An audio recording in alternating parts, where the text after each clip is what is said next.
Hello parents and caregivers, Pastor Ryan here at the source of power for our building, because I want to be a source of empowering you, the parent and caregiver, to be the spiritual leader of your home. So let's get ready for an hour of power. But don't worry, it's not really an hour. All right, you ready to power up? Here we go, Power Hour.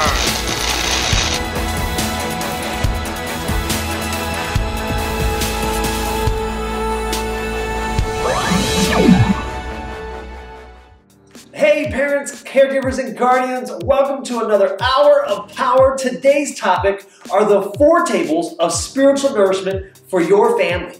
And these 4 tables consist of 1, the kitchen table, 2, the Lord's table, 3, serving at the table, and 4, the Thanksgiving table. So now let's look at each of these tables individually and what they are. The first table is the kitchen table, and it's exactly how it sounds. It's the kitchen table, that dining room table, that place where you go and have family meals together. See, the number 1 factor for parents who are raising kids to have drug-free, healthy, intelligent, and kind human beings is actually frequent family dinners. Now also, it's found that the number 1 shaper of vocabulary for younger children is frequent family dinners. And also, the number 1 predictor of future academic success for elementary kids is frequent family dinners.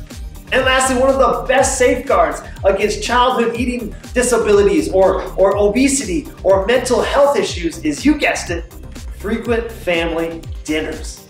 See, discipleship starts at home, and the family table, that kitchen table, is one of the best places to make that happen.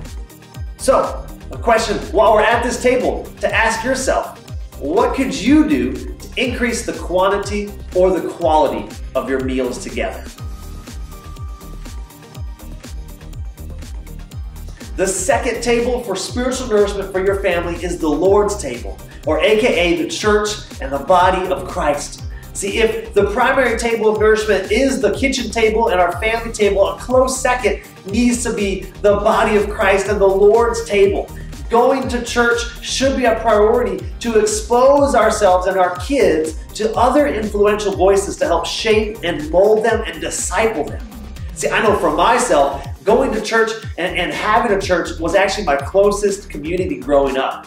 It served as a safe table or a place that I could experience God for myself, and I could also nourish my pursuit of God. I know I wouldn't be where I'm at or who I am today without that church or community and without that table. See, it takes a tribe, as you all know as parents and guardians, so be sure your child is receiving nourishment from the Lord's table. So while we're at this table, a question to ask ourselves: how many times per month does your family attend church? Is it a priority? The third table for spiritual nourishment for our families is to serve at the table, AKA ministry. So help each other, help your family find a place and a table that they can serve others. This could be serving food at a food bank. This could be helping deliver a gift to your neighbors. It could be inviting your kids to come and pray with someone when you pray for them. Any of those things are a myriad of options to help serve together. See, there's this great quote that has stuck with me through the years, and it goes like this: unless the youth learn to lead in the church of today, they will leave the church of tomorrow. We must move from having a youth ministry to youth in ministry.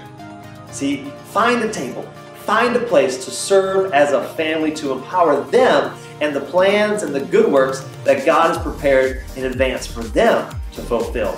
So while we're at this table, a question to ask yourself: what opportunities are there for your child to begin serving others?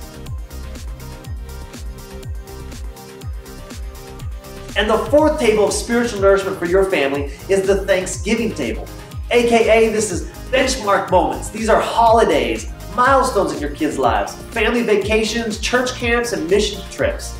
So these are benchmark moments because they aren't typically part of our everyday life, but they do tend to be bookmarked events that as we flip through the pages of our memories, they stick out.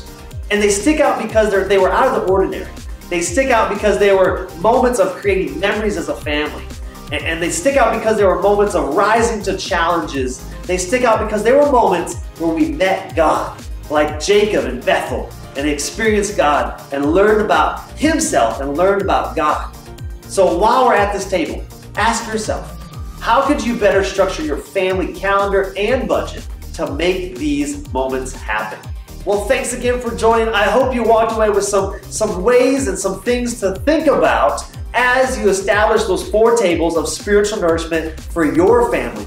Today's content was actually all from an amazing book called Brave Parents and Courageous Kids by Dr. Douglas Witherup. I suggest you check it out, read it for yourselves, and go through it with your spouses. And you can find a link to this book actually in the video description. So check that out. And also, for more empowering tips and tricks, be sure to check out the other Power Hour videos we have. And until next time, we'll see you later, and go empower.